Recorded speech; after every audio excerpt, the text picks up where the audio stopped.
Mula sa probinsya ng Sorsogon si Bihati. Simple at morena ang balat pero ang gandang taglay niya, hindi pangkaraniwan dahil Italyano ang kanyang ama. Mas pinili ng mga ito na manirahan sa Pilipinas, malayo sa sibilisasyon dahil gusto nila ng tahimik na buhay, hanggang sa napilitang mag-Manila si Bihati matapos itong makakuha ng scholarship sa kanilang paaralan. Bagaman libre ang martikula, hindi naging madali sa kanya ang lahat, kaya naman kapit patalim ang ginawa niya.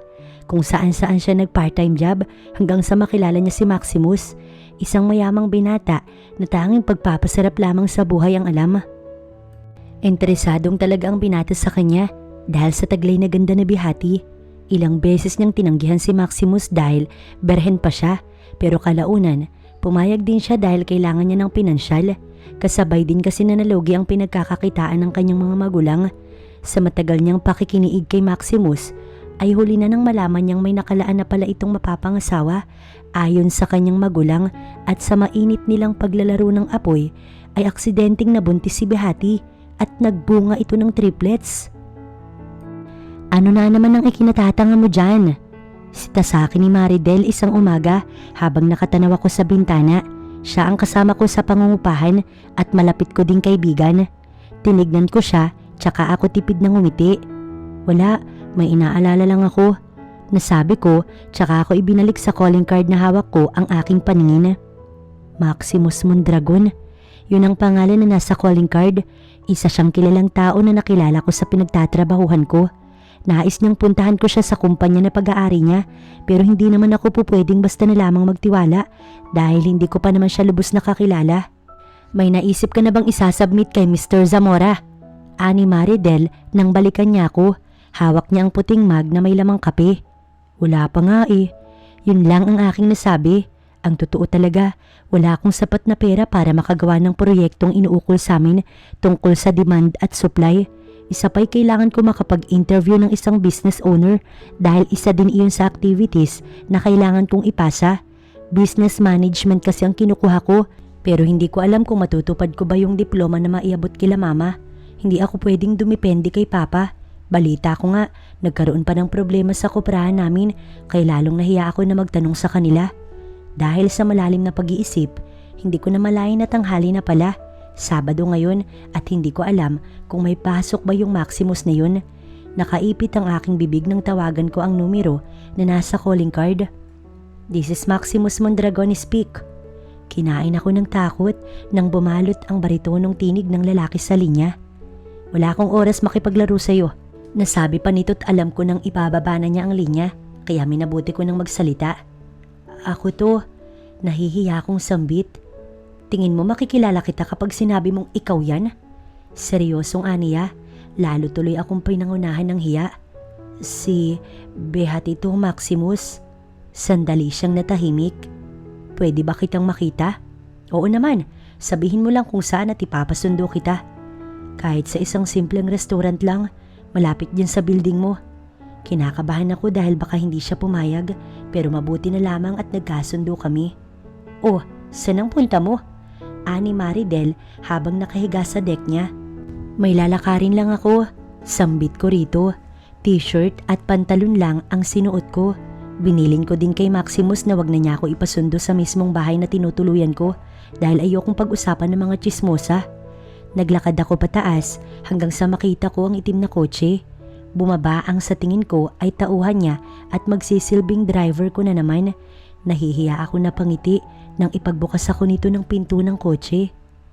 Tulad ng hiling ko ay sa isang simpleng restaurant lang kami nakita. Nakaagaw ako agad ng atensyon dahil sa damit na suot ko kumpara sa lalaki nag-aantay sa akin sa mesa.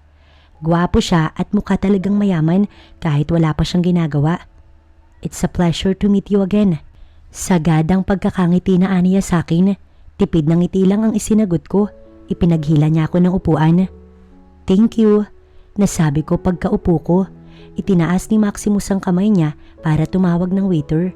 Hindi siya tumingin sa menu. Nagsalita siya ng order namin at obviously, mamahali na mga binanggit niya. Tinawagan mo ko. That means may kailangan ka. Nakangising aniya. Nakagat ko ang ibaba kong labi. Kung pwede sana kitang ma-interview sa analysis na gagawin ko. Is that so? Curious na aniya. Halata na nag-e-expect pa siya ng iba. I want you. Bigla ang aniya. Bigla ako nahiya. Maya-maya, dumating din ang mga order niya pero hindi niya inalintana ang waitress na nagsiservice sa amin. Nakatingin lang siya sa akin. Kaya kong ibigay kahit anong halaga ang naisin mo. Aniya pa nang makalayo ang waiter. Mr. Mondragon, saad ko pero pinutol niya ako. It's my Maximus. Mas gusto ko yung tawag mo sa akin bilang Maximus. Ang mata niya ay sari-sari ang emosyon pero iisa lang ang nangingibabaw. May gusto siyang makuha, puno ng pagkagusto o paghahangad. Hindi ko alam kung kakayanin ko ba yung hihingin mo, Maximus. Wala kang gagawin. Ako ang gagalaw sa lahat, Behati. Wala kang kailangang gawin. Hindi naman to araw-araw. Tatawagan lang kita kung kailan ko gusto. Huwag kang mag-alala dahil hindi kita itatali sa akin. No hard feelings. Just give me a pleasure, Behati. Pinalabas ko ang hangin sa bibig ko. Pag-iisipan ko, Maximus, pero sa ngayon, kailangan ko munang matapos ang analysis ko. Yun lang ang aking nasabi. Ngumiti si Maximus tsaka tumango. Para bang sa ganoong paraan, napapayag niya na ako. Wala na sa labas iyong sinakyan ko, kaya kay Maximus na ako sumakay papunta sa company niya. Tulad kanina sa resto, ay ako ang naging sentro ng tinginan dahil sa suot ko. Lumakad ka nang nakataas ang iyong noo. Huwag kang mahiya, pag-aari ko to. Aniya pa nang pasakay na kami sa elevator. Nauna siyang maglakad hanggang sa tahaki namin ang daan kung saan naroon ang office niya. Pinagbuksan niya ako ng pinto. Napuno ng pagkamangha ang aking mata dahil sa ganda ng opisina niya. Pang-bilyonaryo talaga ang itsura. Binasa ko ang titulo na nasa mesa niya na nakaukit sa itim na granite stone. Maximus Jude Mondragon, CEO. Nang ibalik ko ang aking paningin, nandoon siya't nakasandal sa pinto. Pinagmamasdan niya ako habang kagat ang kanyang isang daliri. Napakagwapo niya. Hindi ko maisip kung bakit ayaw niyang pumasok sa isang relasyon at tanging init lamang ng katawan ang gusto niya. Have a seat. Aniya sa akin. Naupo siya sa upuan niya. Nakapagitan sa amin ng mesa na nasa harapan namin. Pwede na ba akong magtanong? Marahan na saad ko. Nakangiti siya habang titig na titig sa akin. You have a beautiful and tantalizing eyes, Behati. Nanunokso ang kanyang tinig. Let's start, Maximus. Nasabi ko dahil baka kung saan pa mapunta ang usapan namin. Tinanong ko kung anong naging motivation niya at sa ganong edad may sarili na siyang negosyo. 31 lang kasi si Maximus at nakakabilib ang ganun. Sa kanya ko nalaman na ipinanganak siyang mayaman. Kaya pala baliwala sa kanya ang pagtatapon ng malaking halaga. Buong pag-uusap namin ay nakatitig lang siya sa aking mata at hindi inaalis ang ngiti sa kanyang labi. Thank you for your time, Maximus. Pagtatapos ko, tumayo ako tsaka ngumiti. Naka-4 na page din ako ng notes ko at sa tingin ko, sobra na ito para sa analysis na gagawin ko. Tumayo si Maximus habang nasa bulsa ang kanyang kamay. Tumalikod ako sa kanya. Wait, Aniya, tsaka pinigil ang aking braso. Nilingon ko naman siya. Let me give you my signature. I swear, you'll get a high score with this. Aniya pa, tsaka pinirmahan ng notes ko. Salamat, yun lang ang huli kong nasabi. Tulad ng sinabi ni Max, ay mataas ngang talaga ang nakuha ko sa analysis na yun. Is this Maximus Mondragon sign, Miss Mancini? Saad sa akin ni Mr. Zamora nang ipasa namin ang mga papel. Yes, sir. Saad ko rito. Ngumiti siya. Spectacular. Iiling-iling na Aniya. Napakaswerte mo't binigyan ka ng mahaba-habang oras ng isang tycoon. Aniya pa sa akin, lahat ng mga kaklase ko ay napalingon sa akin. Kilalang tao si Maximus kaya talagang nakakamangha yun. How about your project? May naisip ka na bang product na alam mong bibenta tulad mo? Makahulog ang Aniya. Bagaman hindi siya nasakyan ng mga kaklase ko, alam ko naman ang nais niyang sabihin sa akin.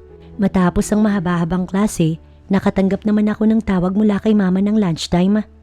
Ma, bungad ko rito. Anak, kamusta ka dyan? Maayos ka ba? Ngumiti ako ng mapait. Maayos naman po. Nasabi ko rito, alam kong kasalanan ko kung bakit ako nasa ganitong sitwasyon.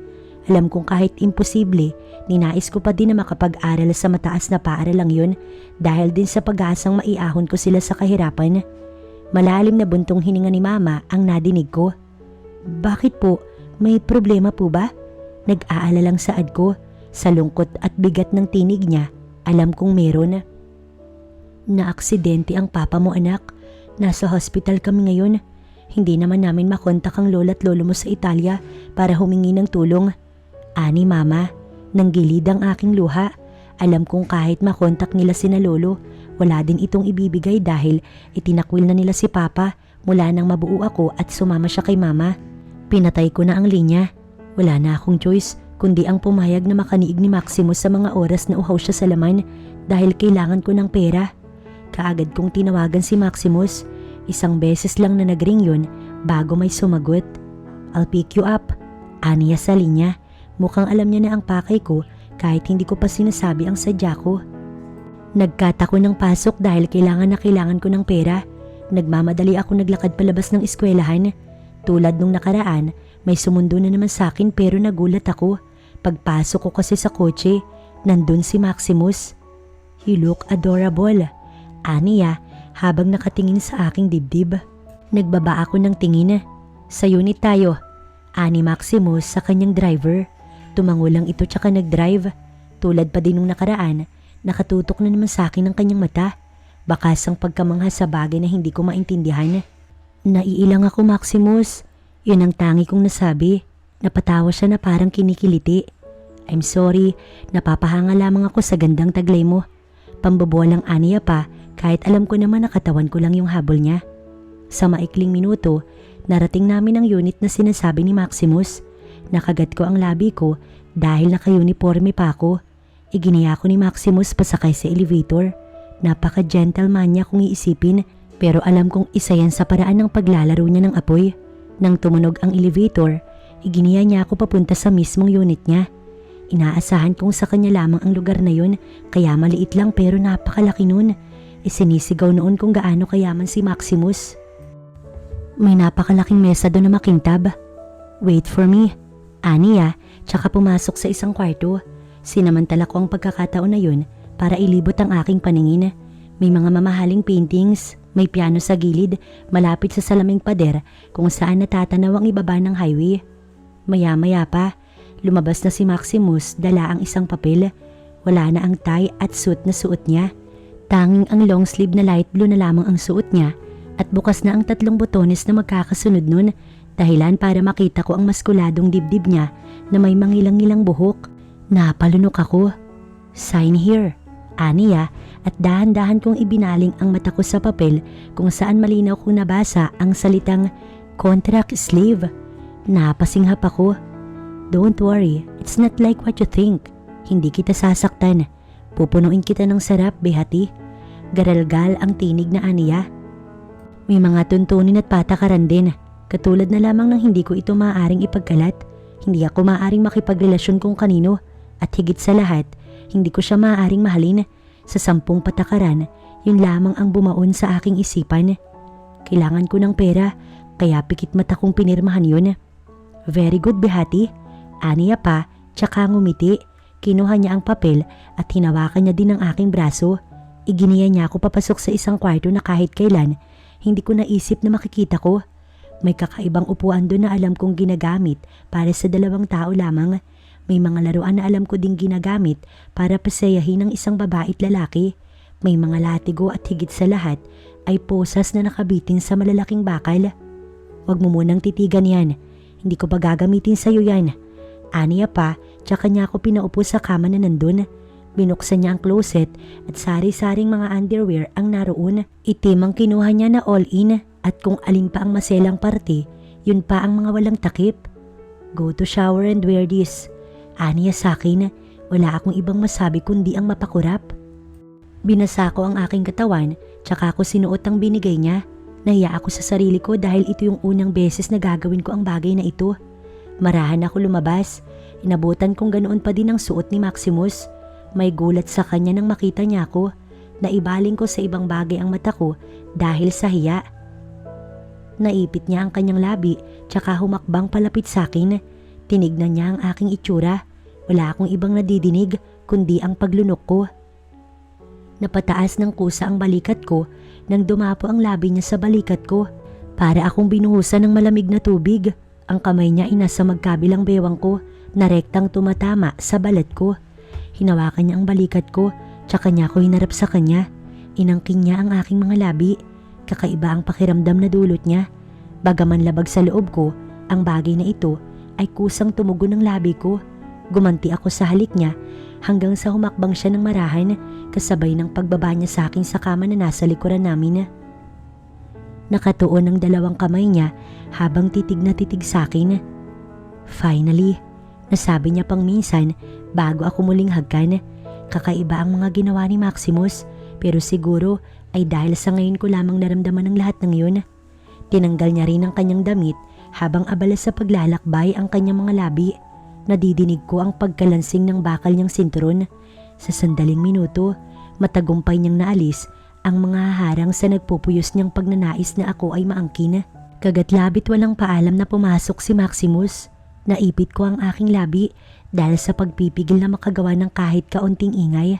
Nakasandal lamang ang aking katawan sa kama pero nagawa kong hingalin dahil sa paulit-ulit na pag-ulos ni Maximus habang punong-puno ito ng pagnanasa. Ang mapupungay nitong abuhing mga mata ang nagpapatunay nun.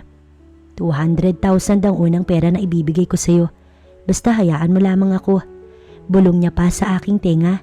Gusto kong umiyak pero pinigil ko dahil hindi naman ako pinilit ni Maximus. Kung tutuusin, ako pa nga ang lumapit sa kanya. Nang matagumpay niyang marating ang dulo, ay malalim na paghinga lamang ang nadinig ko dahil pikit din ang aking mga mata. Maya-maya pa'y tumayo siya. Hindi niya inalintana kahit makita ko pa ang buong katawan niya na walang tabing ng kahit na ano. Sana hindi ito ang huli, Behati. You'll be my drugs. Huwag mo kong iiwan tulad ng iba. Ani at kinuha niya ang puting tuwalya at ipinulupot niya iyon sa kanyang bewang. May nauna pa sa akin? Naitanong ko.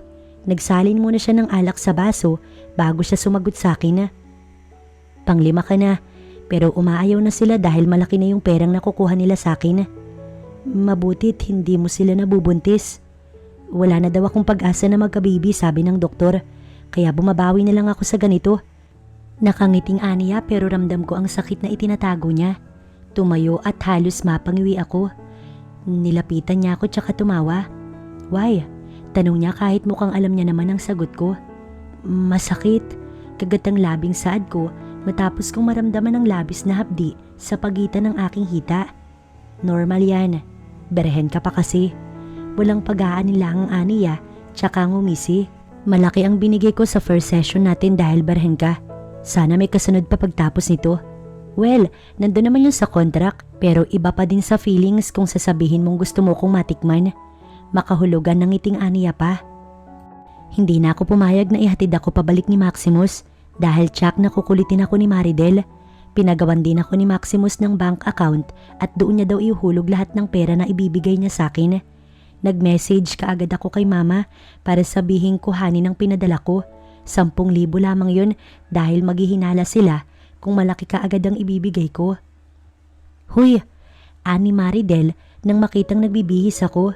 School uniform pa din kasi ang sinuot ko pabalik sa inuupahan namin. Kakatapos niya lamang mag-half bath. San ka galing? Hinahanap ka sa akin ni Sir Zamora.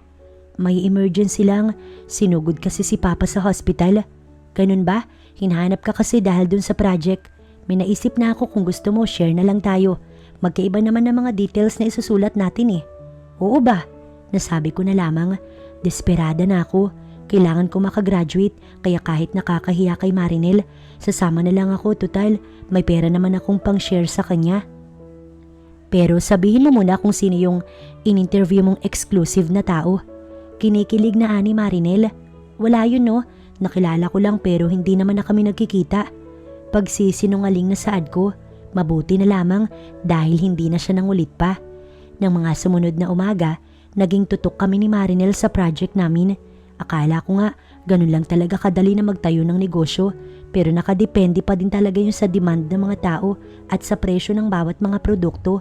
Hindi ko nga alam kung maibabalik pa namin ni Marinel ang puhunan na nailabas namin.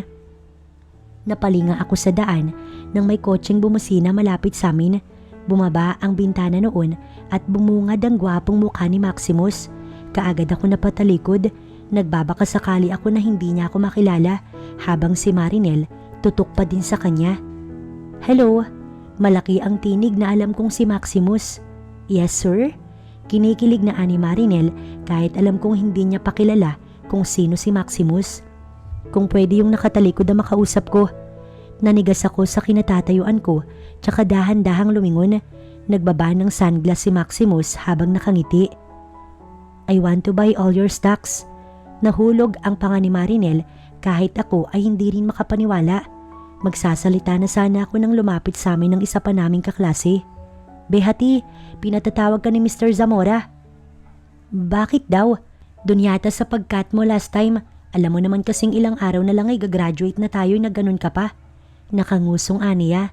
Siyempre kinabahan ako. Maiwan mo na kita Marinel. Kay Marinel lang ako nagpaalam dahil wala naman sa kontrata na kailangan ko magpaalam sa kanya. Inalis ko ang apron na suot ko tsaka ako pumasok sa loob ng building. Nagmamadali ako hanggang sa dumiretso na ako sa office ni Mr. Zamora. Inabutan ko siya nakaupo doon pagbukas ko ng pinto. Nakangisi siya habang nakatingin sa akin. Ilak mo yung pinto. Bigla akong kinabahan. Alam ko na masamang maghinala pero para sa kaligtasan ko, hindi ko sinara ng maayos ang pinto at basta na lamang nilak yun. Maupo ka, Miss Mancini. Ani at naupo ako sa upuang katabi ng mesa niya. Alam mo naman na hindi ka papasa kung wala ang marka na ibibigay ko sa'yo, hindi ba? Tanong niya sa akin. Natatakot ako. Tiyak na nasa isip niya na naibabagsak ako. Sir, hinahabol ko naman po yung project ngayon eh. Huwag niyo naman po akong ibagsak. Pakiusap na saad ko. Tinignan niya ako. Sa tingin mo sa pakiusap na kukuha ang lahat? Sabihin mo, desidido ka bang pumasa? Tanong niya at tumayo siya tsaka naglakad palapit sa akin. Opo sir, gagawin ko po lahat. Bukas na bukas po, isasubmit ko yung project ko. Desperadang saad ko. Naging matunog ang pagngisi niya. No, hindi Behati. Hindi mo na kailangan pang gawin yun. Nabuhayan ako ng loob nang sabihin niya iyon. Dahan-dahang lumapit ang kamay niya sa pisngi ko at ikinakilabot iyon ng katawan ko. Inipit niya ang buhok ko sa gilid ng tenga. Sir, saad ko tsaka ako nag-iwas. Shh! Aniya sa akin. Sabi mo gagawin mo lahat, hindi ba? Lalo akong kinain ng kaba. Natatakot na ako. Mataas ang nakuha mong marka sa analysis dahil sa signature ni Maximus. Kaya kaunting usapan lamang maipapasa na kita nang wala ang project mo. Eat me. Nanlaki ang aking mata. Hindi ko alam na sasabihin niya sa akin ang bagay na iyon. Mas kinabahan ako nang ilihis niya ang damit niya at simulang alisin ang pagkakalak ng sinturon niya. Yumuko muna siya. Kaunti na lamang mahahalikan niya na ako. Wala akong nagawa kundi ang mapapikit. Sino ka naman para mangahas na gawin ang bagay na yan? Napasinghap ako kasabay ng pagdilat ng mata. Kilala ko ang tinig na yon. Parehong nanlaki ang mata namin ni Sir Zamora nang makita namin si Maximus. Nakapamulsa ang parehong kamay nito habang nakasandal sa pinto na ngayon ay bukas na. Hindi ko inaasahan na mangyayari ang bagay na ito. Masama akong tinignan ni Mr. Zamora. Sinabi kong ilak mo, hindi ba? Galit na aniya. Hindi ako makapagsalita at tanging ang ngayabag lamang ni Maximus ang nadidinig ko. Hinawakan niya ang pulsuhan ko at tinulungan ako makatayo. Zamora, parang kilala ko ang parents mo. I'm sure kilala mo din ako. Hindi ko kaano-ano ang babae na to. Oras na hindi siya nakapasa, may kalalagyan ng pamilya mo. Pananakot na ani Maximus kay Mr. Zamora. Labas ka na, mag-uusap pa kami nito. Aniya pa't tinanaw ko si Mr. Zamora pero bakas na ngayon ang takot sa mukha niya. Do what I said. Biglang tumapang ang tinig ni Maximus kaya nagmadali na ako lumabas. Hindi ako lumingon. Paglabas ko ay nagliligpit na si Marinel. Mukhang tulad ng sinabi ni Maximus, binili niya na nga ang lahat ng project namin. Oh, bakit ang tagal mo? Bungad sa akin ni Marinel habang sagad ang pagkakangiti. Mayaman pala yun. Aniya, patungkol kay Maximus. Nakatingin siya sa likod ko kaya humarap ako dun. Nagulat ako dahil nasa likod ko na si Maximus. Nasaktan ka ba? Bungad niya sa akin. Hindi, okay lang ako. Nasabi ko pa. Bumaba ang tingin ko sa kamao niya na ngayon ay may gasgas na. Mukhang nagpang-abot sila ni Mr. Zamora. I have to go. I'll call you later. Aniya pa, tsaka ako nilagpasan. Hindi ako kumibo. Pinilit kong baliwalain ang mga matang mapanghusga na nasa paligid. Napatingin ako sa pinagmula ni Maximus kung saan nakatayo si Mr. Zamora. Basag ang labi nito habang nakatingin ng masama sa akin. Bago umalis si Maximus, nilapitan pa ako ng isa niyang tauhan. Ibinigay ang malaking kahon na para daw sa akin. Ano yan? Ani Marinel nang nasa jeep na kami. Mabuti na nga lang dahil hindi niya nakitang ibinigay ito sa akin. In-order ko sa Zalora. Nag-sale kasi sila. Palusot ko rito. Talaga? Hindi mo man lang ako sinabihan? Nakalabing aniya. Hindi ko na siya sinagot. Kasabay ng pananahimik ko ang pag-vibrate ng aking cellphone. Nakatanggap ako ng text message mula kay Maximus dahil daw sa pagkakaligtas niya sa akin kanina. Gusto niyang humingi ng date. Kaya naman pag-uwi namin ni Marinel, nagbihis ako kaagad. Dress pala ang laman ng box at may kasamang sandals na 4-inch ata ang taas. Pagladlad ko nun sa hangin, biglang nalaglag ang maliit na tela. Kaagad ko yung pinulot dahil saktong lumabas si Marinel sa CR. Ako naman ang pumasok dun. Napangiwi ako nang makita ko ang itim na bikini na tingin ko ay kahit butas, hindi noon kayang takpan. Lumunok ako't pikit matang sinuot yun. Oh, saan naman ang lakad mo ngayon? Ani Marinel lang ako ay makita. Ikaw napapansin ko na yung madalas mong pag-alis. Ani Marinel, hindi pa kasi siya nakakabihis pero heto na ako't lalayas na naman. May kikitain lang ako. Ngiting saad ko. Si gwapo ba yan? Aniya, si Maximus ang kanyang tinutukoy. Hindi niya alam na 30 anyos na si Maximus kaya niya yan nasasabi. Kung sa bagay, masyado siyang gwapo para pagkamalang nasa ganoon na ang edad. Hindi Pero makahulugan siyang umiti at tinusok ang aking tagiliran. In denial ka pa? May sinabi nga siya sa akin Ngingising-ngising aniya. Napalunok ako sa kaba. Ha? Anong sinabi niya? Tinatanong niya kung may nanliligaw daw sa iyo dyan. Sabi niya naman sino-sino daw. Kaya sinabi ko lahat. Kinuwento ko din pati yung palihim na pagnanasa ni Mr. Zamora sa'yo. Nakalabing aniya. Nasa loko ang noo ko. Kaya naman pala gigil na gigil si Maximus ay may sinabi siya. Nginitian ko lang siya ng sarkastiko dahil sa sinabi niya. Sige na, una na ako. Paalam ko dahil alam kong nandoon na sa taas ang driver ni Maximus. Naglakad ako paakyat. Nakita ko na kaagad ang... Natigilan ako nang lumingon siya sa akin. Maximus? Nasabi ko. Ngumiti siya tsaka tumingin sa kanyang relo na nasa pulsuhan. Kamuntikan ka ng malit. Marahan ako naglakad palapit sa kanya. Nagulat ako. Ganun ba ako ka-espesyal para pagtuunan niya ng pansin? Naitanong ko sa aking sarili. Nabanggit niya kasi sa akin na lahat ng mga nakasama niyang babae ay may mga driver lahat. Hindi siya ang personal na pumipick up para hindi nila isipin na interesado siya sa mga ito. Iniisip mo kung gaano kakahalaga? Aniya, nang pagbuksan niya ako ng pinto, nakangiti pa din siya. Tinignan ko lang siya sa kanyang abuhin na mata bago ako yumuko at sumakay. You are my drugs. Bulong na sagot niya sa tenga ko na labis na nagpatayo ng balhibo ko sa buong katawan ko.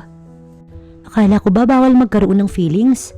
Naitanong ko sa sarili ko pero hindi na ako nagsalita pa. Ano palang nangyari sa inyo ni Mr. Zamora? Tanong ko, pareho kaming nasa unahan ng sasakyan ng tingin. Wala, small argument. Yung suntok sa labi niya, pitik pa lang yun sa pagtatangka niya sa'yo. Huwag kang mag-alala, sisiguruhin ko makakagraduate ka. Salamat. Nasabi ko na lamang. Akala ko'y simpleng date lamang ang gagawin namin pero huminto kami sa isang luxury na hotel. Obviously, siya din ang may-ari nito. Inalalayan niya ako pababa. Bagay na bagay sa'yo ang damit na suot mo. It's look like innocent but wild. Ngising aniya. Ngumiti lang ako. Kahit paano, nasasanay na ako sa mga biro niya. Napaka-elegante ng lugar na to. Walang madidinig na ingay. Kung mag-usap ang mga tao ay pabulong. Mahina ang tunog ng bawat pagtama ng kutsara at tinidor sa mga pinggan. Hinaluan pa ng madilaw-dilaw na ilaw ang paligid. Iginiya ako ni Maximus sa hindi masyadong bulgar na lugar at dahil siya ang may-ari, kaya nasa VIP kami. Nag-order siya ng pagkain at hindi nawala ang wine. Pinagmamasdan niya na naman ang mukha ko. Ikaw ang pinakamaganda sa kanilang lahat, kaya siguro ako ganito. Sabi mo bawal na mahaluan ng feelings, hindi ba? Paalala ko sa kanya. Oo, hindi ko naman sinabi na may nararamdaman na ako sa iyo Tumatawang aniya. Hindi ko malaman kung kinikilig ba siya o ano. Basta, pinangunahan ako ng hiya. Naputol ang pag-uusap namin nang umilaw ang phone niya na nakapatong sa mesa. May pangalang Chelsea. Tinignan niya ako. Mukhang inalam niya ang magiging reaksyon ko.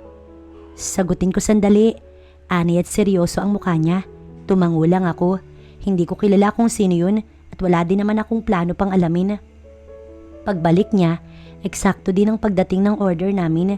Pansin ko ang pananahimik niya kaya mukhang mahalagang tao ang kanyang nakausap. Okay ka lang?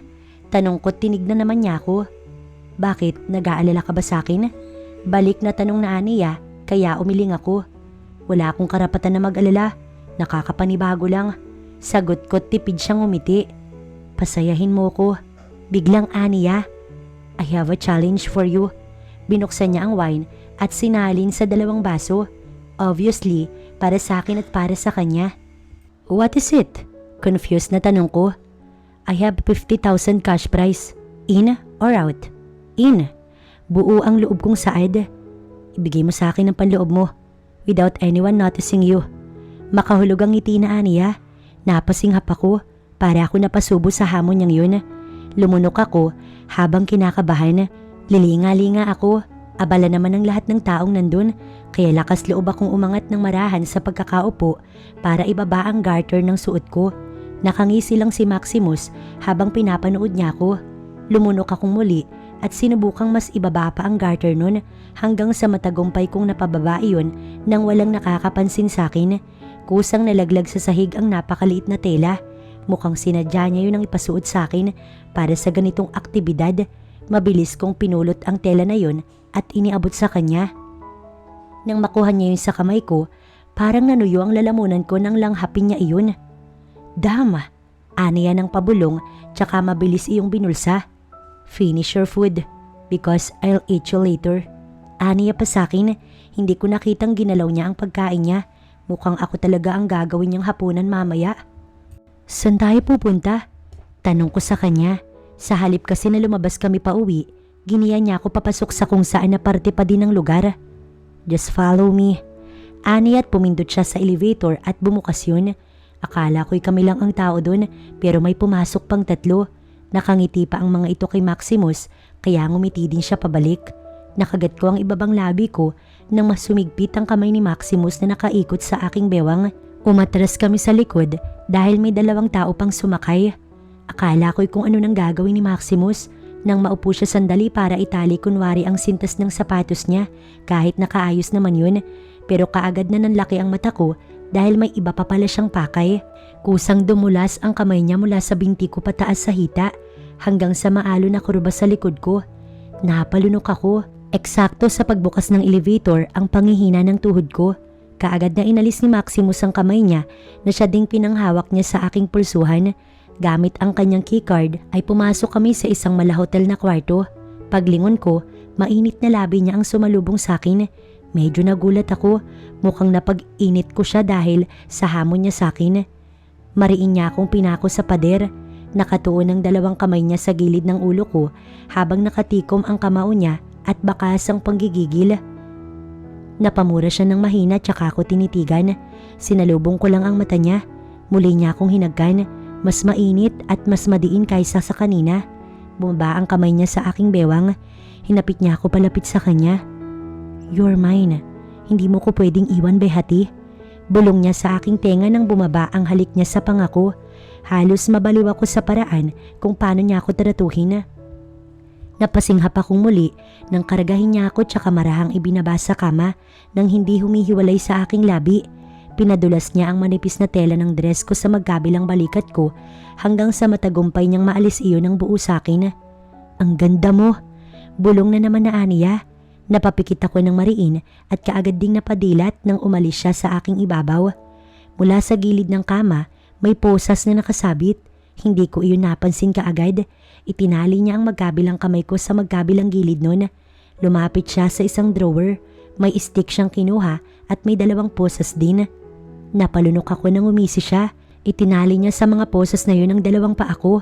Kusang naghiwalay ang binti ko nang pahabain niya iyon. Nanlaki ang mata ko. Gumapang siya pataas. Maximus, tawag ko sa kanya pero para siyang bingi. Umangat ang likod ko nang mas dumiin ang ginagawa niya. No, stop! Mabilis nang hina ang katawan ko. Please? Minsan pang nasabi ko pero talagang hindi siya nagpaawat dahilan para mapahalinghing ako. Nanigas ang aking mga laman. Hihinga-hinga ako nang siya ay tumigil at maya-maya mabilis siyang pumuyesto upang gawin na namin ang bagay na iyon. Gusto mo bigyan kita ng sarili mong unit? Tanong niya habang nasa kotse kami. Pasado 3:00 na ng madaling araw pero nakatulog naman ako. Hindi na, mas komportable kung kasama si Marinel. Nakangiting saad ko. Sige, imi-message kita ulit. Aniya, kaya ngumiti lang ako tsaka tumango. Ihulog mo na lang ulit sa account ko. Salamat sa gabi, Maximus. Saad ko't bumaba siya at pinagbuksan ako. Ayos lang naman dahil tulog yung mga tao at wala sa aming makakakita. Akmang tatalikuran ko na siya nang hawakan niya ang pulsuhan ko kaya nilingon ko siya. Bakit? Tanong ko sa kanya. Akin ka lang, Behati. Always remember that. Darating din ng panahon na aalis ako tulad ng iba. Naibulong ko sa sarili ko pero tumango pa din ako. Palagi kong tatandaan, Maximus. Sa'yo lang ako. Nasabi ko, tsaka niya ako pinakawalan. Pagpasok ko, tahimik kong inalis ang dress ko. Nahiga ako hanggang sa tuluyang makatulog. Hoy! Gising sa akin ni Marinel. Marahan akong dumilat. Kakain na. Anong oras ka bang umuwi? Pasado 12:00 na. Pagsisinungaling ko nang irapan niya ako. Gising pa ako nun. Sabihin mo, naisuko mo na? Usisa niya pero inirapan ko siya tsaka ako bumangon. Sumigaw siya na para bang naiiyak. Nauunawaan kita, kaibigan. Kung sa bagay, sino ba naman kasi ang makakatanggi sa isang Maximus na umiigting ang tanga? Pagdadaramang aniya na ikinangisi ko. Na mga sumunod na araw, talagang naging tutok ako sa school. Mabuti na nga lang dahil okay na si Papa. Si Maximus naman ay walang paramdam. Naiintindihan ko naman na wala akong karapatan para maghanap pero wala akong magagawa. Ito ang nararamdaman ko. Hindi na din ako nilapitan pa ni Mr. Zamora pero pansin ko pa din ang masama niyang pagtitig sa akin pag ako ay nasa malayo. Suot ko ang toga ko pero malungkot dahil hindi makakapunta si Mama at Papa. Nataon kasi ngayong graduation ko ang pagdating ng buyer ng Cupra namin kaya naiintindihan ko naman. Malungkot dahil wala akong kasama nga akyat pero wala naman akong choice. Nang tawagin na ang pangalan ko sa stage, tumayo na ako't naglakad para baybayin ng daan paakyat sa stage. Palabas na ako sa mga nakahilirang upuan nang mamataan ko ang pamilyar na tao. Maximus? Nasabi ko na lamang, nandoon siya sa unahan, nakapamulsa habang nakangiti. Iniabot niya sa akin ang kamay niya. Na mga sandaling yun, talagang nakuha namin ang atensyon ng lahat. I'm your escort for today. Aniya pa, kaya kahit papano'y natuwa na din ako. May kapalit ba ulit to? Birong saad ko. Matunog siyang umisi. Let me think. Birong aniya pa. Hindi siya makapaniwala na may medalya ako matatanggap. Kahit nga ako'y nagulat din. Hindi din ako magtatagal. May kailangan akong gawin. Sadyang pinuntahan lang kita. I have a gift also. Aniya pa, tsaka inilagay sa kamay ko ang medyo pahabang box kaya alam kong hindi iyon singsing. Bumalik ako sa upuan katabi si Marinel. Hindi mo ko kinamusta kay Fafa, Maximus? Nakangusong aniya na kinatawa ko naman. Binuksan ko ang kahon. Nanlaki ang mata ko maging si Marinel. Nasalo niya ang kanyang bibig. Susi iyon ng kotse. Nang lingunin ko ang kinatatayuan ni Maximus, wala na siya doon pero may message akong natanggap. May driver ka sa labas. Siya ang magtuturo sa iyo kung paano yun gamitin. Always take care. You're mine, Behati. Napangiti ako sa mensahe niya. Hindi siya nag-I love you pero palagi niyang pinapaalala na sa kanya lang ako. Ilang araw din ang nakalipas mula nang ako'y gumraduate. Talagang plano ko nang umuwi sa amin dahil yun naman ang pangako ko kila Mama. Pero ayoko naman na basta na lamang iwan si Maximus. Marunong na ako mag-drive. Nakakatuwa nga dahil ng araw na matuto ko. Siya ring araw na binigay sa akin ng instructor yung lisensya ko na pinasadya pa ni Maximus. Umuwi na si Marinel sa kanila para magbakasyon kaya mag-isa na lamang ako sa bahay na inuupahan namin. Nasa kahabaan na ako ng highway. Bala kong puntahan si Maximus para ipakitang marunong na akong mag-drive kahit alam kong alam niya naman ang tungkol sa bagay na iyon. Nakangiti sa akin ng mga empleyado niya. Siguro'y dahil nga kilala na nila ako. Sumakay ako sa elevator at pinindot ang floor kung nasaan ang office niya. Tiyak na masusurpresa siya. Higit 1 linggo na kasing hindi siya nagparamdam sa akin. Nakangiti pa ako habang palapit nang makadinig ako ng malakas na sigaw ng babae. Na-curious ako kaya mas binilisan ko pa ang lakad hanggang sa makita ko ang kaunting awang ng office niya. Sino nga to? Bakit ayaw mong ipaliwanag? Nakikiusap ang tinig ng babae pero sumisigaw ito. Sino si Behati? Isa na naman ba to sa mga koleksyon mo? Nadinig ko ang pagkabasag ng tinig nito pero mas masakit ang tumibo sa aking puso. Alam kong kasunduan lamang ang lahat at normal na matawag akong koleksyon dahil yun naman talaga ang totoo. Stop asking, Chelsea. It's absurd. Mariing ani Maximus. Kung ganun, siya yung Chelsea? Nakasandal lang ako sa pader kaya hindi ko makita kung ano nga bang itsura ng Chelsea. Kung walang kwenta, bakit hindi mo sa akin sabihin kung sino si Behati? Did you fuck her like the old one? Nawawala na pag-asang babae. Doesn't matter, Chelsea. Doesn't? Pinsay mo ko, Maximus. Naawa ako para sa kanya. Pinakawalan ko ang takot ko at lakas loob akong pumasok sa office niya. Kapwa natigilan sila nang ako ay makita. Nakatingin sa akin si Maximus. Bakas ang gulat sa kanya. At sino ka naman? Nakataas ang kilay ng Chelsea habang nakatingin sa akin. Nag-rent po ng kotse kay Mr. Mondragon. I'm sorry for interrupting, miss. Saad ko't naglakad ako palapit kay Maximus. Dahan-dahan kong ibinaba ang susi sa kanyang mesa. Thank you, sir, for all. Saad ko tsaka ako tumalikod. May kirot sa puso ko nang tuluyan ako maglakad palayo. Nadinig ko ang padarag na paggalaw ng upuan ni Maximus. Mukhang tumayo siya. Wait! Ani Maximus. Huminto ako pero hindi ko siya nilingon. Bumagsak ang butil ng luha ko. Natalo ako sa kontrata. May damdamin na yata ako sa kanya. Pinahid ko ng mabilisan ang aking luha tsaka ako humakbang muli. I said wait, Behati. Aniya kaya napasinghap ako. Kung ganun, siya si Behati? Ani Chelsea, humarap ako sa kanya. Akmang lalapitan niya ako pero pinigil siya ni Maximus. Don't you dare to touch her. Ani Maximus, bakas ang galit sa paraan kung paano niya hawakan ng pulsuhan ni Chelsea na nagpupumiglas. Aalis na ako. We're done, Maximus. Matapang na saad ko tsaka ako naglakad ng tuluyan palabas. Pinilit kong maging matatag hanggang sa persahang mapabaling ang mukha ko pabalik dahil sa malakas na paghatak sa aking braso. Bakas ang galit sa mukha ni Maximus at ngayon ko lamang nakita yun. Pag sinabi kong sandali, makinig ka. Pabulong ngunit may diin. Tapos na tayo. Tapos na ang kontrata. 3 buwang sakto, Maximus. Matapang na saad ko. Tulad ng mga una, aalis din ako dahil malaki na ang pera ko at hindi na kita kakailanganin. No, you're different. Hindi ka po pwedeng mawala. Sa akin ka lang, Behati. Sa'yo? Oo, nung may kontrata pa. Pero ngayon, umiling ako dito. Like what I said, we are done. Bumalik ka na dahil si Chelsea ang nagmamay-ari sa'yo. Saad ko tsaka ako sapilitang inalis ang kamay niya sa akin. Matalim kong tinignan si Chelsea matapos ay inirapan ko siya. Bumalik ako sa bahay. Masama ang loob kong iginiyak ang aking mga gamit. Tumutulo ang luha ko habang patuloy sa ginagawa.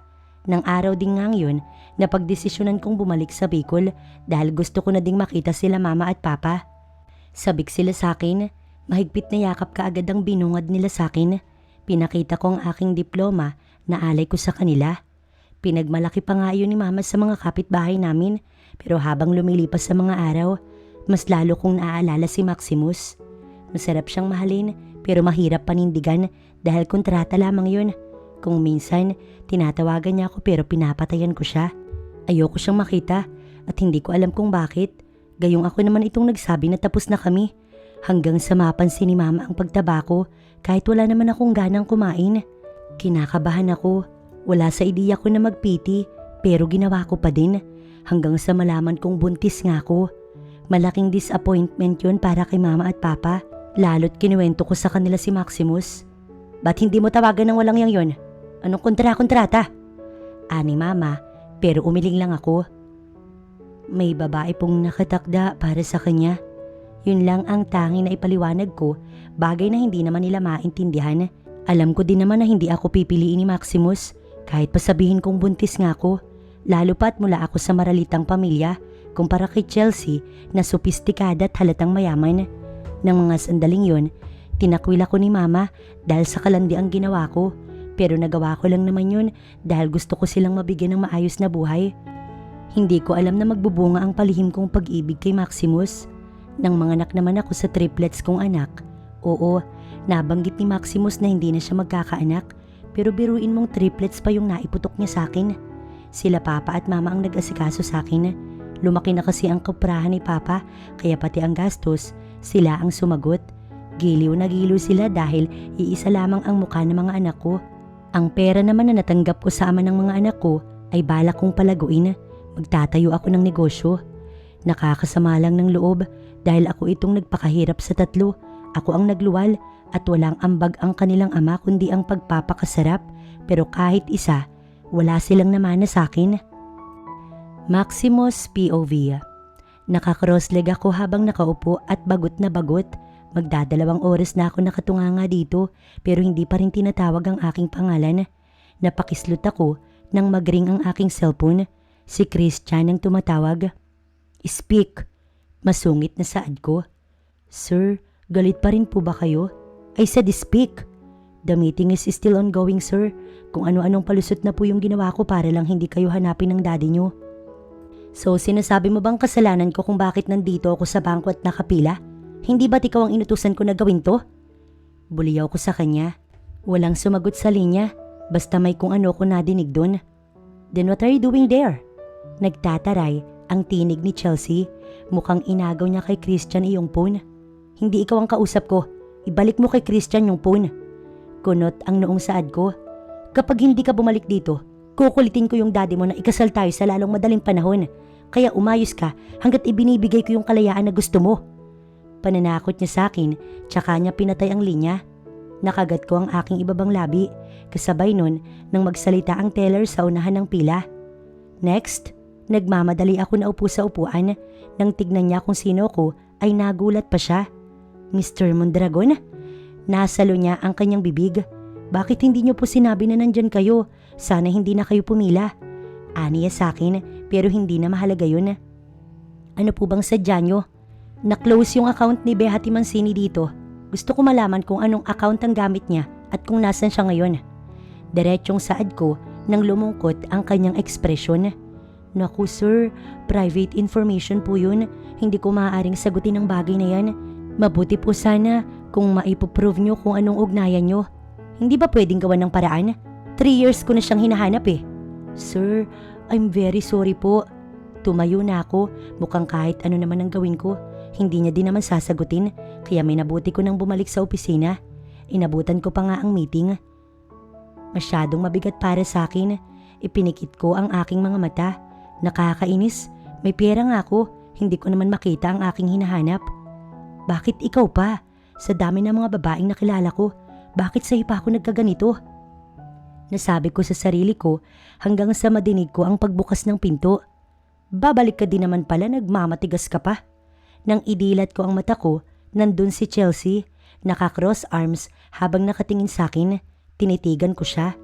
Hindi ang isang tulad mo ang magbabanta sa akin. Bumalik ako dahil gusto ko. Wala nang iba. Nabakas ko ang inis sa kanya. Tandaan mo to. Hindi na babalik yung Behati mo. Dahil kung babalik man siya, dapat noon pa. Oras na bumalik siya, sisiguruhin kong hahalik siya sa paanan ko, Maximus. Tandaan mo yan. Galit na aniya, tsaka padarag na lumabas. Wala ako nasabi kundi ang magpakawala ng mabigat na hangin sa aking dibdib. Ilang minuto pa bago pumasok si Daddy. Mukhang napagod siya sa meeting. Nakasalubong ko si Chelsea. May ginawa ka na naman ba sa kanya? Tanong niya sa akin. Dad, I'm 33. Hindi na kayo dapat ang magdesisyon sa buhay na gusto ko. Hindi si Chelsea ang gusto kong pakasalan. Kumunot ang noo niya sa aking sinabi. Oo, lagpas ka na sa kalendaryo. Pero hanggang sa ngayon, nakikipaglaro ka pa din ng apoy sa kung kani-kanino. O sige, papayag akong hindi si Chelsea ang pakasalan mo. Pero iharap mo sa akin ang babae na nais mo. Yung higit kay Chelsea, lalo na sa pamilya niya. Pagtatapos ni Daddy sa usapan namin, tsaka niya ako tinalikuran. Pinanood ko siyang lumabas. Sa inis ko, nasuntok ko ang mesa. Gusto kong magmura ng mga sandaling yun. Kung hindi lang sana pinaalam ng buwisit na babae na yun ang tungkol kay Behati. Sana okay pa rin ako hanggang ngayon. Nasalo ko yung ulo ko kasabay nang pumasok si Christian. Sir, ayos lang po ba kayo? Nakangiwing aniya, sinamaan ko siya ng tingin. may look okay? Kung nagawa mo lang sana yung inutos ko sa'yo, edi sana, okay pa ako. Pasensya na po sir, may iba kasi akong inasikaso. Naglakad siya palapit sa akin, tsaka niya inilapag ang envelope na brown. At ano naman to? Salubong ang kilay na saad ko. Basta, buksan nyo na lang po. Nakangising aniya, siguruhin mong may mapapala ako sa'yo. Nasabi ko, tsaka ako binuksan ng envelope. May mga papel doon pero mas na-curious ako sa picture na nandun. Behati? Nasabi ko't dahan-dahan kong nilingon si Christian na ngayon ay malawak ang pagkakangiti. Hindi ko man po nagawa yung utos nyo pero mas maganda naman ang kapalit. Ngising-ngising aniya. Maganda? Nang gagalaiting saad ko. Anong maganda? Gayong may anak siya. Naiinis na saad ko. Napatayo ako sa sobrang inis. Nasaan siya? Pupuntahan ko siya. Tatanungin ko siya kung bakit niya ako nagawang iwanan. Gayong kaya kong ibigay ang lahat na gusto niya. Titignan ko kung gaano kapangit ang pinalit niya sa akin. Hindi niya lang pala ako pinalitan. Talagang nagpabuntis pa siya. Nang gabi ding yun, pinaayos ko ang tiket ko papunta sa Bicol. Mabuti na nga lang at napakagaling ni Christian. Nakahanap siya kaagad ng mabibiling lupa doon para gawing alibay kung sakali na hanapin ako ni Daddy. Kung sa bagay, wala naman akong pakailam kahit pamalaman niya. Dahil sa ngayon, si Behati lang ang tanging mahalaga sa akin. Wala kaming closure kaya gusto ko malaman ng lahat-lahat. Napatigil ako sa pag-iisip. Anong closure ang pinagsasasabi ko? Wala naman palang kami. Nuwing nasambit ko sa aking isipan, mag-isa akong lumakad, nakabook na din naman ang tutuluyan ko. Dahil eroplano naman ang sinakyan ko, mabilis lang ako nakarating doon. Kumpara sa building na mayroon ako, ay malaki yung kaibahan ng hotel na aking tinuluyan. Siguro'y dahil probinsya ang lugar na to. May isang babae ang nag-assist sa akin na kung minsan nililingon ako tsaka ngingiti. Bagay na hindi naman umeepekto sa akin. Siguro'y dahil lagpas na ako sa kalendaryo at wala nang hilig sa mga babae. O baka naman sadyang si Behati lang talaga ang nagpatino sa akin. Ay baka mas maigi kung pagbibigyan ko si Chelsea. Matagal-tagal na din siyang nag-aantay sa pag-ibig mula sa akin. Ayokong magsayang ng oras, kaya nang mag-umaga, pinilit kong gumising. Mainit na kape lang ang in-order ko na kasama sa service ng hotel na to. Thank you. Saad ko nang maihatid sa akin ng purong kape na pinadala ko. Binuksan ko ang salaming pinto ng veranda ng kwarto na kinalalagyan ko. Humigop ako ng konti pero sumama ang itsura ko sa unang tikim ko ng kape. Hindi kasi ito yung kape na nakasanayan ko. Barako daw kasi ito na ang lasa naman. Oras na masamid ka, hindi ka nahihinga.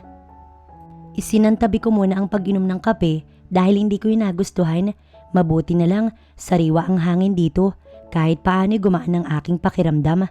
Kumunot ang noo ko nang may pamilyar na figura akong namataan. Behati? Naitanong ko sa sarili ko nang makita ko siya mula sa katapat na restaurant ng hotel na kinatatayuan ko. Walang pag-aalinlangan ako nagsuot ng maayos na damit. Nagmadali akong bumaba. Hindi ko inalintana ang mga matang nakamasid sa akin dahil ang mas mahalaga, makausap ko si Behati. Padarag kong binuksan ng restaurant na pinasukan niya.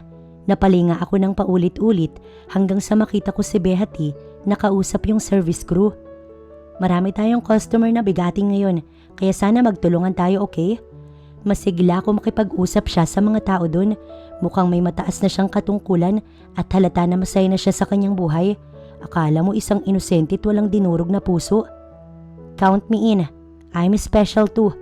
Nasabi ko. Alam kong natigilan siya dahil mabagal bago siya humarap sa akin. Behati POV. Mabagal at dahan-dahan na lumingon ako sa likuran ko hanggang sa magtama ang mata ng taong noon pa man pinangungulilaan ko.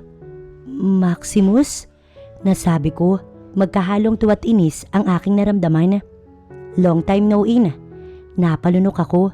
Alam ko kung anong klaseng inang sinasabi niya. Nag-iwas ako ng tingin. Nagmadali akong humakbang palabas at nagawa ko naman yun pero iilang hakbang pa lang ang nailalayo ko sa restaurant at mahigpit na kamao ni Maximus ang pumigil sa akin. Talk to me. Aniya pero hindi ko siya pinansin. Face on me, Behati. Ano ba? Bakas ang galit sa tinig niya kaya malakas kong binawi ang kamay ko. Ano pa bang pag-uusapan natin? Matagal na yun, Maximus. Kaya ba nag-asawa ka?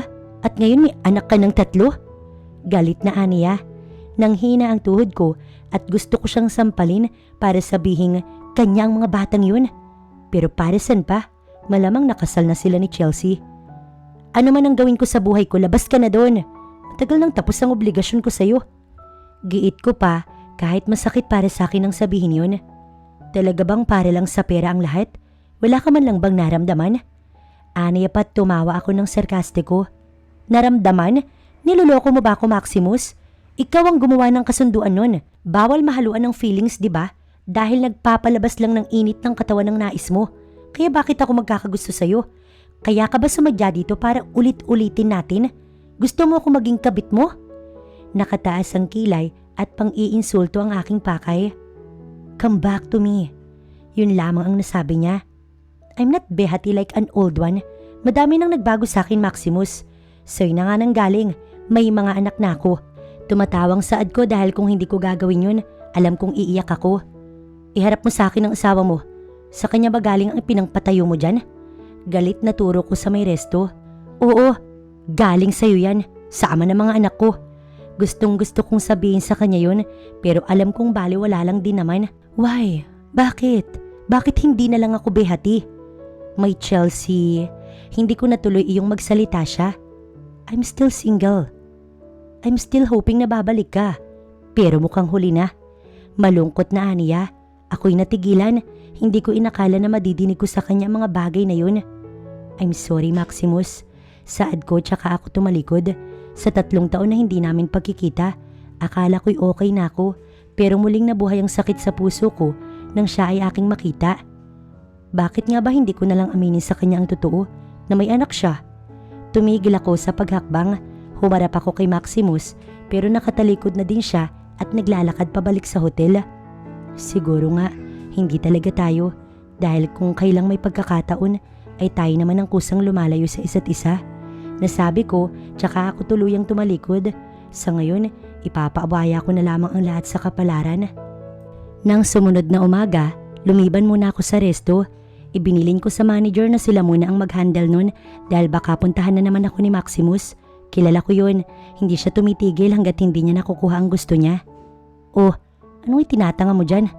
Natatawang ani mama nang sumapit ang 11:00 ng tanghali. Tipid akong umiti tsaka umiling. Wala naman po, inakbayan ako ni mama tsaka hinaplos ang buhok ko. Napakaganda mo pa din, iha. Hindi nga mahahalata na may anak ka na, basta hindi mo kasama yung 3 yun. Magiliw na aniya. Hindi na ako magtataka kung talagang ang nagka-interes sa'yo ang mayamang nakabuntis sa'yo. Siyempre po, nagmana po ako sa inyo. Bawing biro ko. Alam naman kasi naming lahat na kay Papa talaga nagmana ang aking muka. O shit, sandali, ilalabas ko yung merienda na ginawa ko. Baka pabalik na din yung buyer ng lupa natin sa dulo na yun. Paliwanag ni Mama. Tumango lang ako. Pauwi na din ang mga bata, kaya mag-aantay na lang ako dito. Ininroll ko bilang saling kita mga yun para maging advanced learner sila. Nanatili ako sa pagkakaupo ko hanggang sa mamataan ko ang 2 taong naglalakad palapit sa akin. Dinig na dinig ko ang malakas na halakhak ni Papa. Alam mo, iho, mula nang magkaanak yung Unica iha ko, hindi na talaga siya nag-asawa. Pagmamalaking dinig ko kay Papa.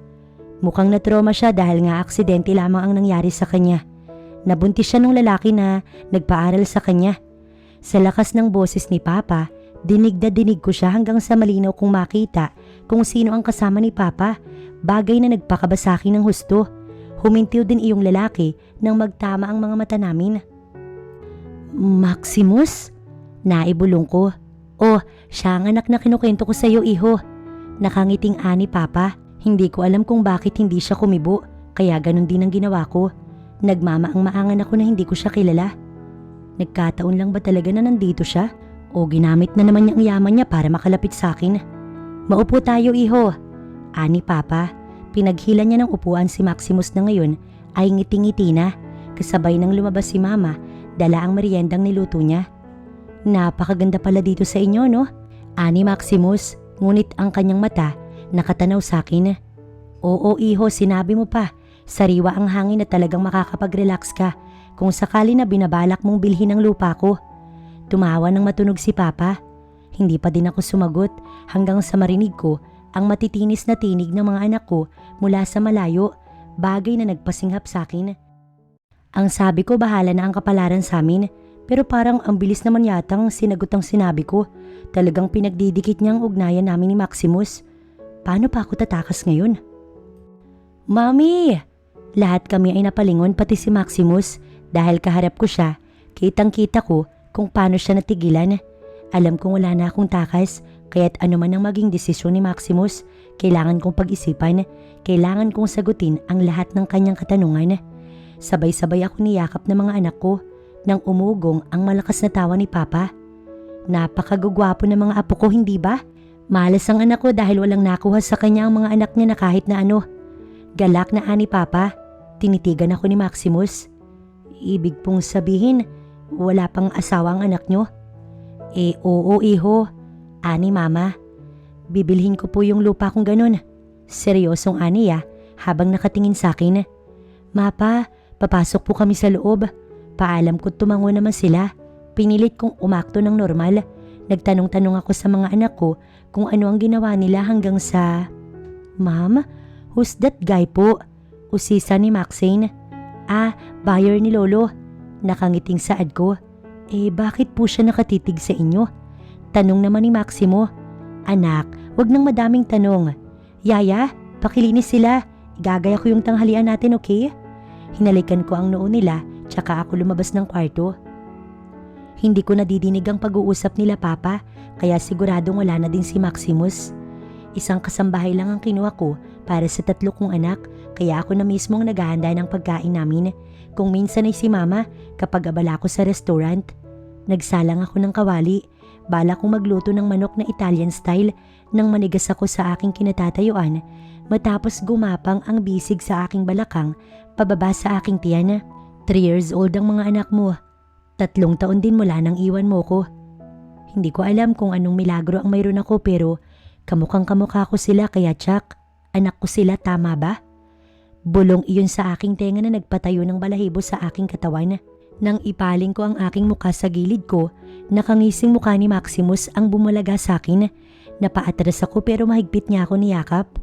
Wala akong itatanong, hindi ko kailangan ng paliwanag. Wala akong pakialam kahit sino pa yung karelasyon mo ngayon. Mahal kita Behati, maging akin ka ulit pakiusap. Masuyong aniya, lalo pang nagtaasan ng balahibo ko nang lumapat ang labi niya sa leeg ko. Maximus, nasabi ko para pigilan siya pero hinawakan niyang pisngi ko at mariin na siniil ng halik. Hindi niya inalintana ang umuusok na kawali. Mabilis na pinatay ni Maximus ang kalan nang hindi humihiwalay sa aking labi. Ako naman ay parang kahoy na biglang kinain ng apoy. Halik pa lamang ang ginagawad niya pero nadadarang na ako dahil sa sarap na dulot niya. Mami! Kapwa napabitiw kami sa isa't isa. Nahiya kami sa aming mga sarili. Where's our food? Nagmamaktol na ani Maximo.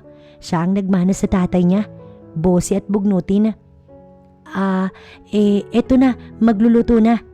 Ngiwing saad ko. Nataranta ko bigla habang si Maximus ngingisi-ngisi.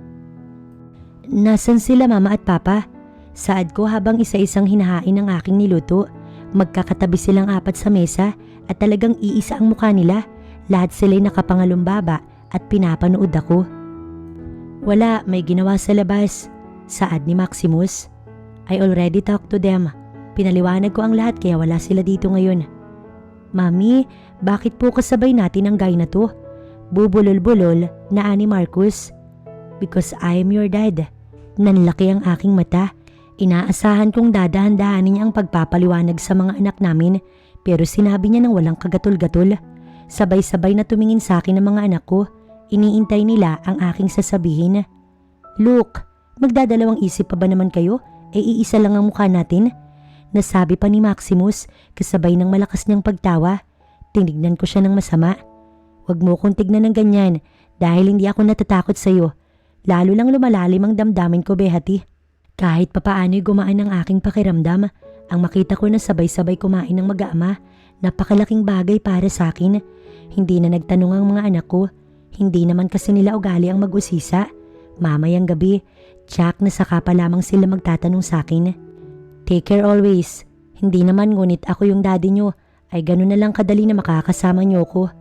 Ani Maximo nang sumapit ang 4:00.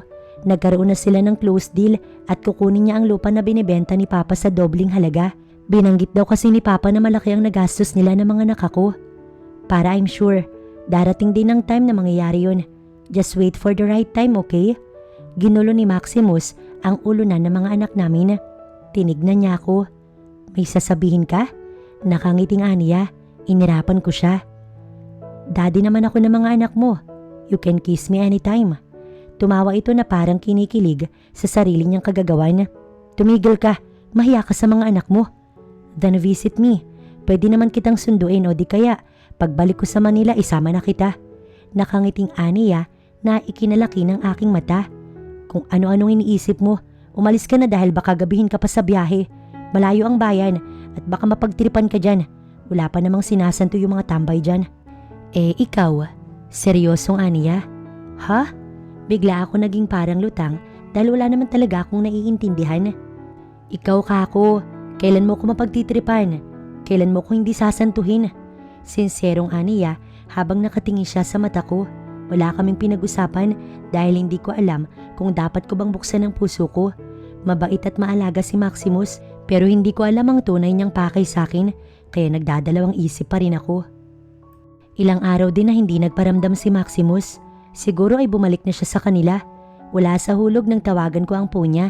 Nagbabaka sakali akong matatawagan ko siya sa numero niya na iniwan niya bago siya umalis. Namiss mo na ako? Nanlaki ang mata ko. Yun kasi agad ang bungad niya. Napasinghap ako. Hay, ilang araw din ang tiniis ko. Halos minuto'y nag-aantay ako sa phone ko para sa tawag mo. Ha? Paano mo nalaman na ako to? Dahil ikaw lang naman ang nakakaalam niyan. Napangiti ako. Sa maliit na bagay na katulad nito, kinikilig na ako. Nararamdaman ko yung pagiging espesyal ko. Ganun ba? Naging busy kasi ako. I'm still here. Kung maisipan mong dalawin ako para makausap, puntahan mo lamang ako. Next week baka bumalik na ako. Kung hindi mo ko pupuntahan, ibig sabihin, ayaw mong talaga sa akin. Mag-ingat ka. Mahal kita, Behati. Aniya, tsaka niya pinatay ang linya. Napaakap ako sa cellphone ko. Hindi ko alam kung anong mararamdaman ko. Masyado ko naguguluhan. Ang mga iniwang patlang ni Maximus sa isipan ko ay hindi ko inakala na manunuot hanggang sa aking puso. Inisip-isip ko yun hanggang isang araw. Umaga nun at papasok na naman sa klase ang mga anak ko. O should I say namin? Iginagaya ko ang baon nila nang lumabas si Mama. Anak, nagawa ako ng suman. Bakit hindi mo dalhan si Maximus? Ani Mama. Po? Inosenteng saad ko. Oo, abay nakita ko sa palengke na tumitingin ng kakanin. Hindi daw kasi siya nakakakain nun sa kanila eh. Baka matsyempohan niya yung maruming pagkakagawa. Sige na kahit na 3 yakap lang. Nakikiusap na ani Mama. Hindi ko alam kung pinagkakampihan ba ng tadhana at nigad dahil pati ang mga taong nakapaligid sa akin, kakampi ni Maximus. Tulad na lamang ni Papa na talagang matindi ang galit sa kanya ay napalambot niya. Ayokong sumama ang loob ni Mama kaya pinagbigyan ko yung hiling niya. Hindi ko alam kung hiling nga ba ni Mama o hiling ng puso ko. Sakay ng kotse, hinatid ko muna sa school yung 3 kasama si Elma, yung yaya nila. Kaunting paalaman lamang tapos dumiretso na ako sa hotel na tinutuluyan ni Maximus. Sumakay sa elevator at lumabas hanggang sa makarating ako sa inuukupan niyang kwarto. Kapansin-pansin na bukas ang pinto nun ng aking pihitin. Hindi ko alam kung bakit ako kinakabahan. Pagbukas ko, kaagad nanlaki ang aking mata. Nagtama ang mata namin. Tulad ko ay bakas din ng gulat sa kanya. Behati, anong ginagawa mo dito? Nasa bukana pa lang ako ng pinto pero iyon na ang bungad niya sa akin. Ayoko ng gulo kaya minabuti ko na lamang na tumalikod pero malakas akong hinila ni Chelsea papasok. Nasaan si Maximus? Ilabas mo yung fiancé ko. Galit na aniya. Malakas kong binawi ang kamay ko. Tinitigan ko siya ng masama. Hindi ako ang hanapan ng mga nawawalang lalaki, Chelsea. Hindi ko alam kung nasan si Maximus. Sinungaling. Aniya tsaka niya ako sinampal. Tinitigan ko siya ng masama. Humakbang ako palapit sa kanya. Malakas kong ibinalik ang sampal ko sa kanya. Hindi na ako yung Behati na dating talunan. Kaya wag na wag mo kong sasaktan dahil kaya kong ibalik ng mas masakit ang gagawin mo. Triple sa kaya mong bitiwan. Inirapan ko siya pero nagulat ako nang bigla siyang lumuhod. Umiyak siya ng dahan-dahan. Pakiusap, iwanan mo na si Maximus. Ibalik mo na siya sa akin. Basagang tinig na aniya. Nang mag-angat siya ng tingin, talagang luhaan ang pisngi niya. Hinawakan niya ang kamay ko. Maawa ka sa akin, Behati. Napakatagal ko nang nag-aantay na sana masuklian ng pag-ibig ko sa kanya. Sa lahat ng mga naging babaeng nakilala niya, sa'yo lamang siya nagkaganito kaya pakiusap.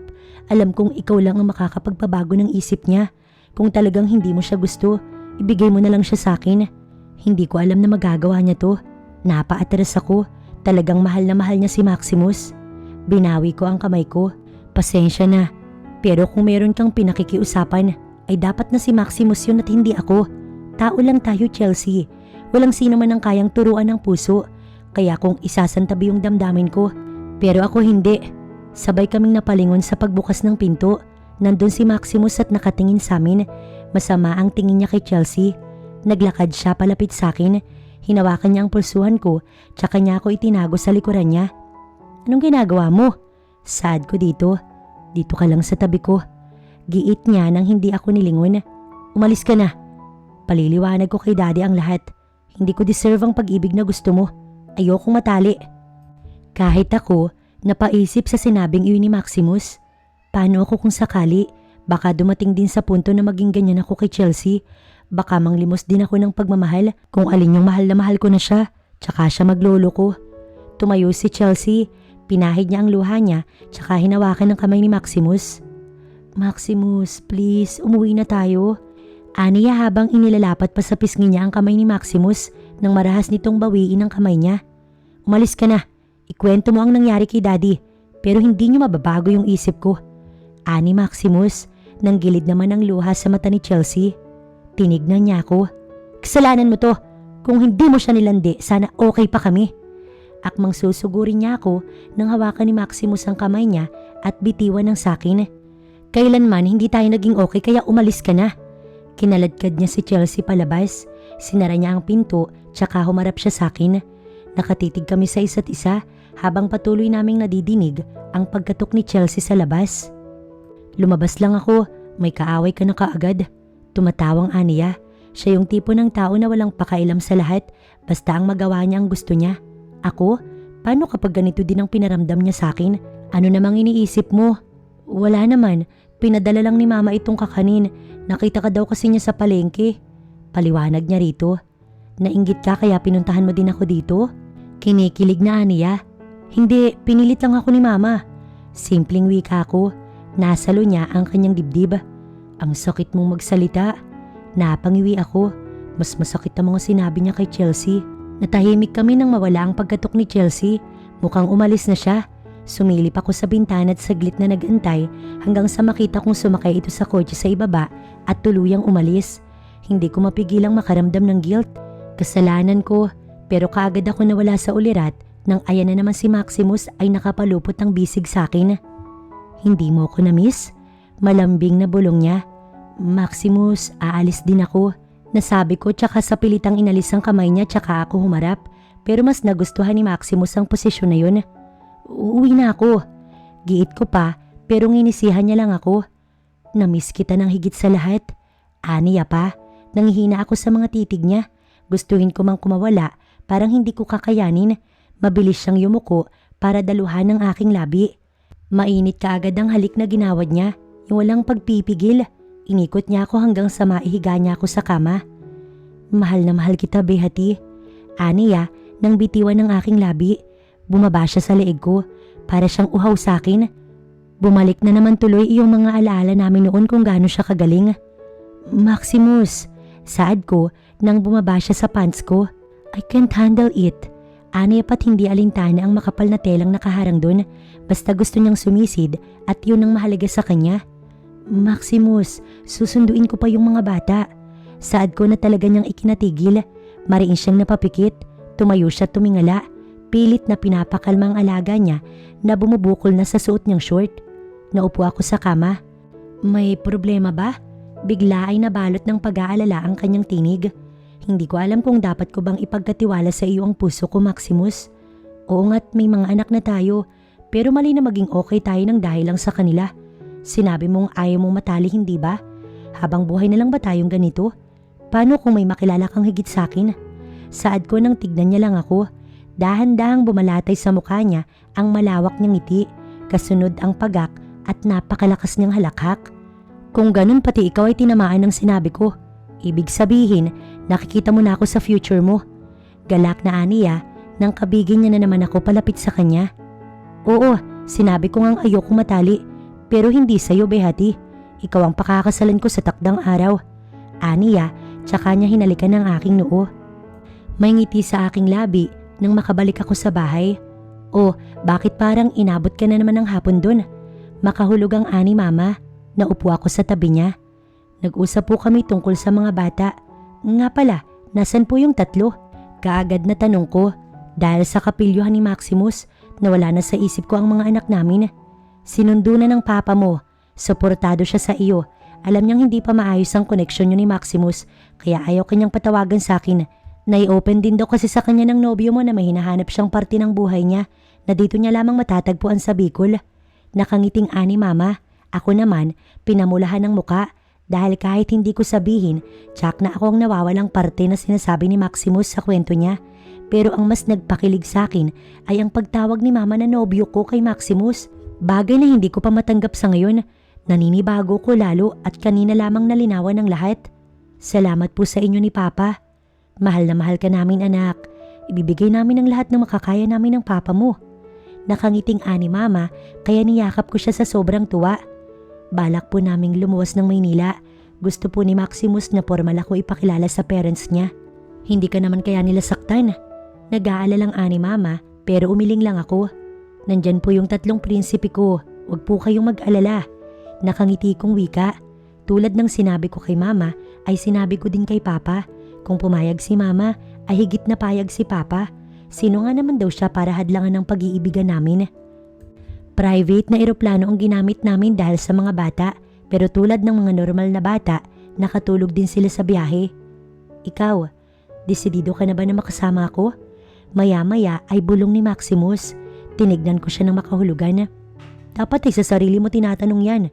Mula nang nawalan tayo ng komunikasyon, wala akong naging karelasyon dahil naiwan ang puso ko sa'yo nang umalis ako. Kung ganun, bakit mo kasi ko iniwan? Nakalabing aniya. Ibang-iba na siya sa Maximus na dati masungit at the same time ay bastos. Ngayon ay malambing at mapanuyo na siya at slightly may pagkabastos pa din. Akala ko si Chelsea ang gusto mo. Sagot ko rito.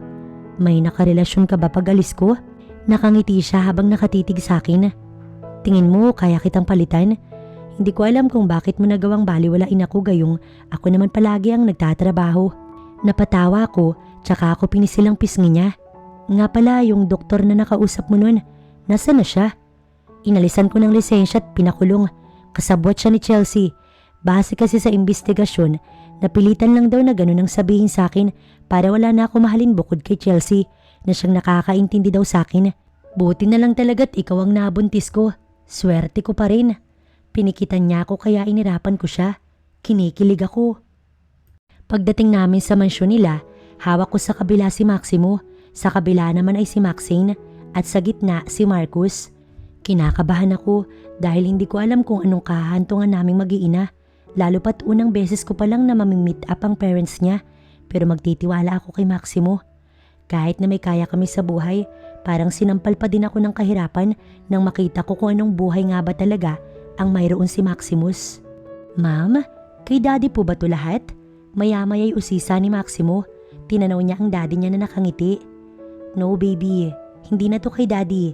Inyo na itong magkakapatid soon. Nakangiting aniya. Mas lalong gumaan ang loob ko sa sinabing iyon ni Maximus. Mukhang kahit siya ay ako ang nakikita sa future niya. Pinagbukas kami ng dalawang kasambahay ng pinto. Let's go? Tanong sa akin ni Maximus. Tumango lang ako tsaka kami pumasok. Namataan ko ang ginang na pababa ng hagdan. Nakasilk siyang dress na puti pantulog habang humihikab pa. Mukhang kagigising lang niya nang magsalubong ang mga mata namin. Napangiwi ako, maging siya ay nagulat din. Miss Mancini? Aniya at tinignan ko si Maximus. Nagtatanong ang mga mata niya sa akin. Nang hindi niya na napigil ay nagtanong siya. Magkakilala kayo ni Mami? Kaagad na tanong niya. Honey! Malakas na sigaw ng ginang. Nagmamadali itong bumaba sa amin nila Maximus. Why are you two together? Oh my God, Miss Mancini, na-miss kita. Kinikilig na anang ginang, tsaka ako niyakap. Nabitiwan ako ni Maximus habang kunot ang noo. Hindi niya kasi naiintindihan ang nangyayari.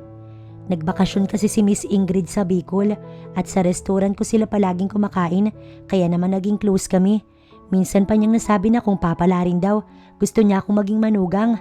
Anak niyo ang tatlong mga cute na ito? Ani Miss Ingrid tsaka isa-isang initian ng mga anak ko. Sabay-sabay pa nga nilang kinalong sina Maximo. Hindi naman nag-inarte yung mga anak ko dahil naipaliwanag ko na sa kanila na lolo at lola nila ang pupuntahan namin.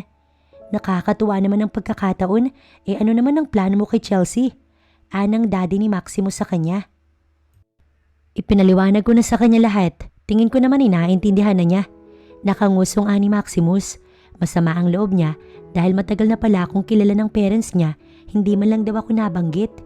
Anak, wala naman talaga kaming alam ng daddy mo.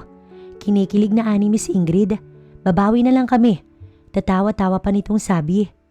Umakbay ang daddy ni Maximo sa kanya. O di paano, wala naman na pala tayong problema. May anak ka na, ano pang ikukomento ko? Baka ipakulong pa ako ng mapapangasawa mo pag pinigilan ko pa kayo. Nagtawanan kami ng sabay-sabay. Ipinaubaya ko ang lahat sa kapalaran. Kaya naman pala napakatagal dumating ni Maximus ay dahil nauna nang maayos ang ugnayan ko sa parents niya.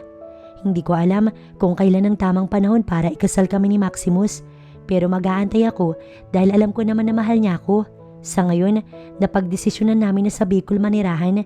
Si Christian na muna ang nangangasiwa sa mga negosyo ni Maximus pansamantala dahil gusto niyang bumawi sa akin, lalo na sa mga anak namin. Gusto niya akong paligayahin ng wala ng kontrata. Walang rules na sinusunod, yung desisyon mismo ng aming mga puso.